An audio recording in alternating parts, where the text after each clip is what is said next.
So there actually is another part to that freezing point, depression, boiling point, elevation. They figured out that it worked really great for things that did not have ionic character. So Van Hoft figured out that things were off by multiples of 2 or 3 whenever you're using ionic things dissolved in water, which obviously we're going to be dissolving lots of ionic things in water. It's what we do. It's what our bodies do. So all he figured out was that don't forget, when you dissolve something in water and it's a strong electrolyte, it doesn't go in as NaCl. It goes in as Na plus because it breaks apart, and Cl minus. And so you've got the water, and the Na pluses are attracted to the negative part of the OHs, of the O and the OH part. And then the Cl minus is attracted to the positive side of the water, which is kind of under it near these hydrogens. And so it breaks apart like that. And so when that happens, that means that one substance makes not one ball in the solution, like in those earlier pictures. It actually makes 2 balls, which causes more chaos. So the I factor for something, it's just how many ions it breaks into.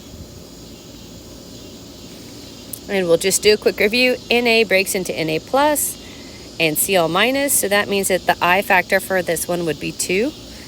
Na2O breaks into a total of 2 NAs, so it's like saying an Na, and another Na, and then it has an O, which is 2 minus. So the I factor for that, that's a total of 3 ions, it's 3.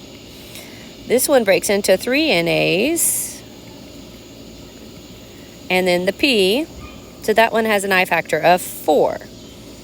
And then just a little comment on polyatomic ions. This part stays stuck together when you break it. So it's Na plus, Na plus, Na plus, but the PO4 group stays stuck together. It is an ion, it is 3 minus, but this only has an I factor of 4. So let's say that we were dealing with NaCl in this problem above, and that it wasn't a non-electrolyte, but it was something that was an electrolyte, a strong electrolyte like NaCl. That would mean that all of these values in here would just be off by a factor of 2. So I'm going to grab this and I'm going to bring it down to our Van Hoft area. I'm going to make it a little smaller.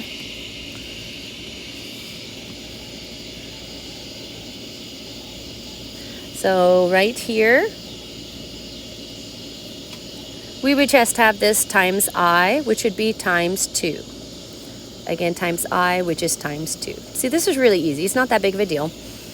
And then it means that our final numbers, I had them written up here. For this one, it was 0.61, and then it would be times 2, which you can probably see is 1.21 is your delta TF. And then in this one, it was 0.17, which times 2 would be 0.34 would be your TB. So then now 0 minus the 1.21 gives us negative 1.21 would be the new freezing point, and then 100 plus the 0.34 would be 100.34 for the new boiling point. So you can see we can get a little bit more bang for our buck by using something that might have, lots of ions in it. And this is extremely useful when we're trying to make the ice on roads melt. So we're going to use something that has a lot of ions in it in addition to it just being soluble in water.